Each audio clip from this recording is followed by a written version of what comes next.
Hello there, good afternoon. This is incredible Malta. So I'm making a series of videos over the past 2 days. I'm filming so much that I'm making multiple videos each day.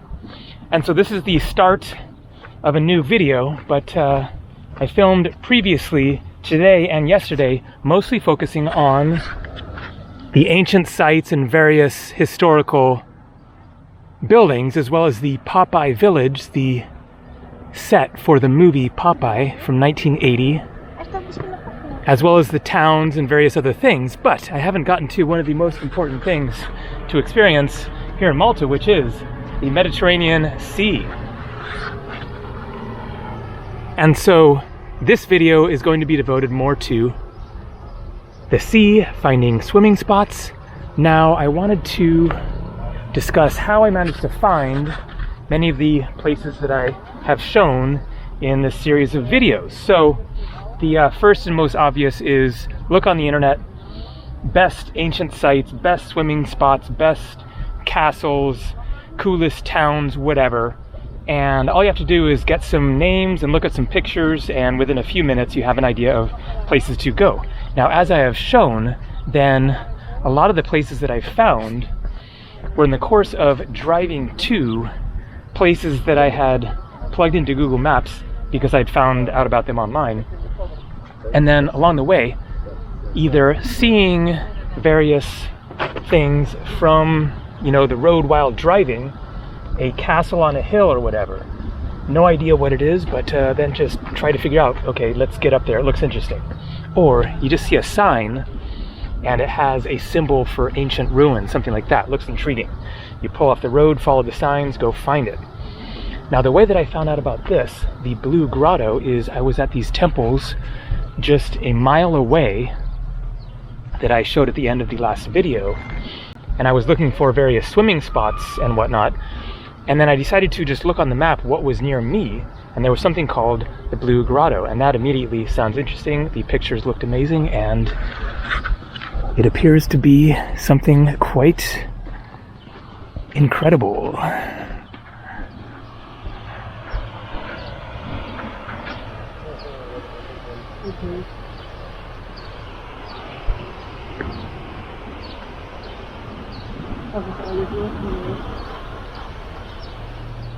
That is one hell of an arch.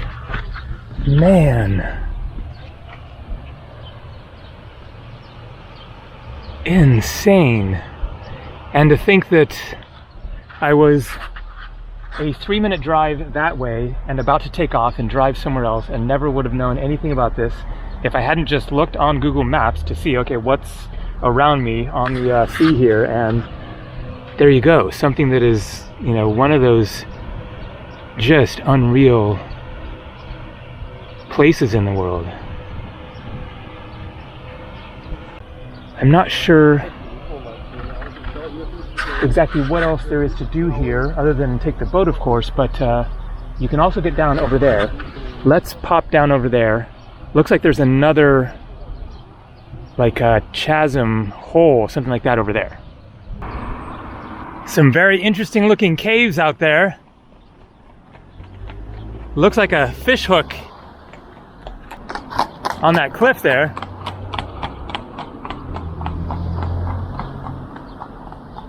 So Malta is an independent country, an island nation in the Mediterranean Sea between North Africa and Sicily, Italy, and Europe. So here you can see an example of the language, Blue Grotto in English, and then below in Maltese, weed is Zuriak. There, Il Makluba, Il Krendi. So that Il is quite interesting, and perhaps from Arabic, or similar to Arabic. Maybe that could be also from the Italian. Anyways, point being, the language and the culture here is kind of a cross between North African, European, Arabic, and Italian. So, hello in Maltese is bonjour, French. Thank you in Maltese is grazie, Italian. And so the language borrows words from various other neighboring languages, and then I'm sure that they have their own, unique ones as well. So Africa is a good little ways that way, but not really all that far. You can take a ferry to Sicily, I know, and I guess it takes about 2 hours. Sicily, Italy, that way. And this is one of the ever-present features of Malta, is these rock walls, the terraces, remnants of another time, and there are remnants of many, many other times here in Malta. The history is just one of the most interesting, deepest, most mysterious of anywhere on the planet, of so many different phases, including many of the oldest ancient ruins in the world, going back 5,000 years, 6,000 years, and many of them somewhat unknown as to the exact time frame, the civilization, etc., as I've been showing in the previous videos. So I could have driven down here and parked. The question being, would there have been a parking spot, which is exactly why I stayed where I was. But I just talked with some people up there because I wasn't quite sure what there was to see down here. There are the boat tours. I'm not going to do that. I don't feel like a group tourist experience. But they also said that there's a spot you can hike down to and swim at, so that is what I'm all about for sure. And then we have another one of the towers. Old guard tower, probably 18th century, 19th century, something like that. Non è questo, Daniela. Okay, let's get down to the water. I am ready for Guess what I left in the back seat of my car? My shorts. My other shorts. My swim shorts. Okay. Maybe we're just gonna take a look. I mean, this is gonna be a super crowded spot anyways. Maybe we'll just check it out and then I'll plan to take a swim at the next place. I left it in the back seat so that I wasn't carrying it around along with my towel in my backpack.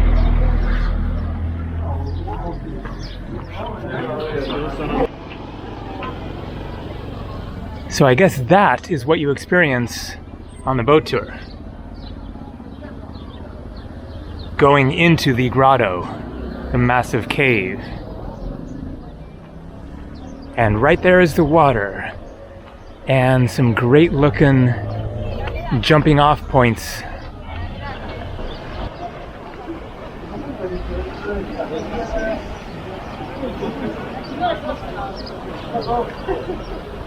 That is a sweet spot.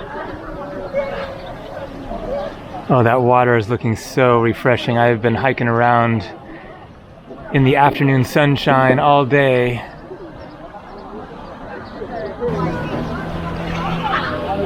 This is what you're looking for when you come to Malta.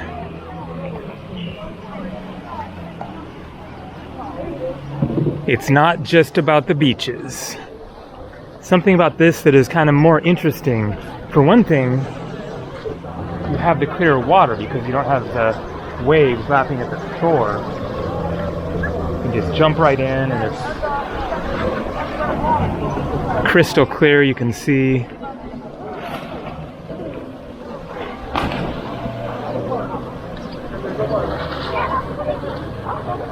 What a cool spot.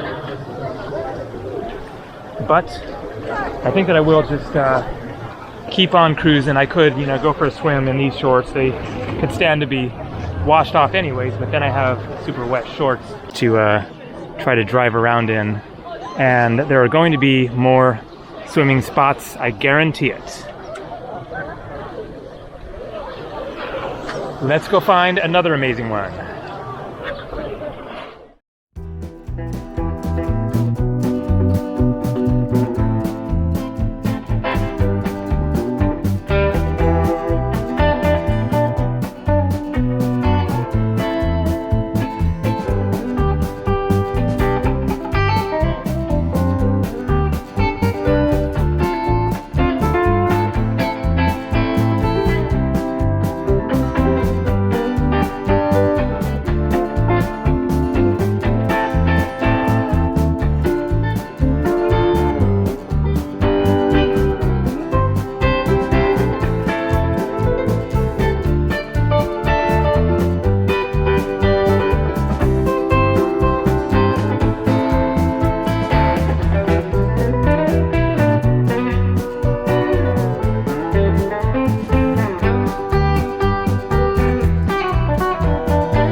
And here we go to St. Peter's Pool. I'm pretty sure this is the same one that I went to the last time that I was in Malta 4 years ago. And it is really awesome. There it is.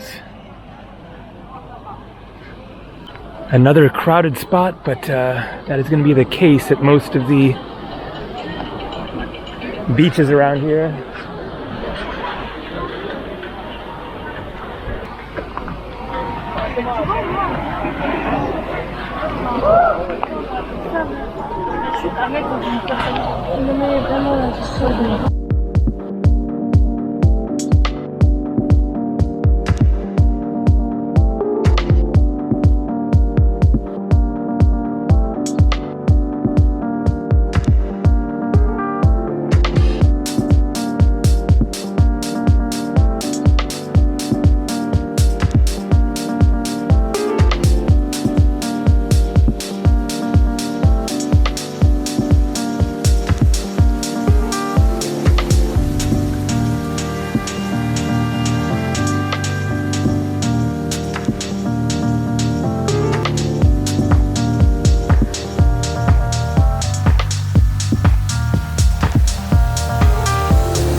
So this is Marsaxlokk.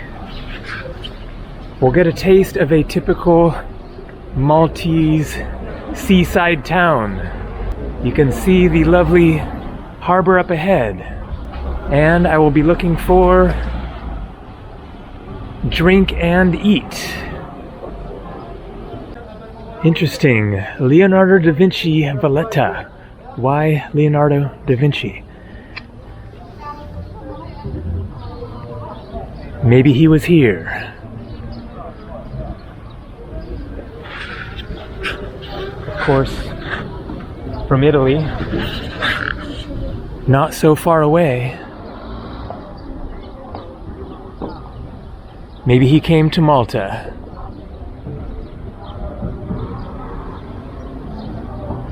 Or maybe this boat has been to Italy and is Italian. I'd be curious to know the reason for the naming there.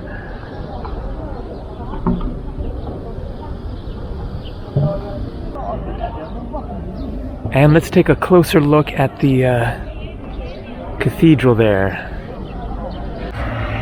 Interesting, is this connected to the water? Must be a little tunnel there. Fisherman bringing in his catch of the day.